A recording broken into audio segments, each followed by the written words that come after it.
Let's talk about your company's digital backbone. Is it really built to last for the future? You've probably got your big ERP system, right? But where does the real work happen every single day? Well, surprise, it's probably not in that expensive core software you're paying for.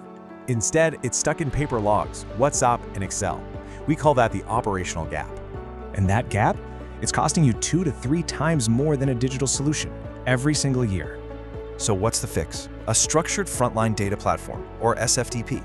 Think of it like a digital spine. And don't worry, this isn't about replacing your current systems. It just works with them. What it does is create a layer of truth. You get real proof of what's actually happening out there. And here's the difference. You go from total chaos to having complete, auditable control. So what does this look like?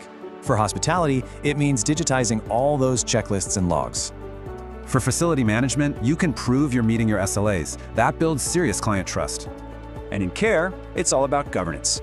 Trustees get the transparency they absolutely need. Okay, so what's the real bottom line for you as a decision maker? Let's talk ROI. Right away, you're looking at a 25 to 35% drop in effort for admin and security staff. For you, it's simple. Quick ROI, total audit readiness, and a system that actually scales with you. You literally move from just trusting your team to having hard proof for every single action. See, it's not just about being more efficient. It's about winning trust and growing your business. So you have to ask, is your foundation built on solid ground, or is it just made of paper?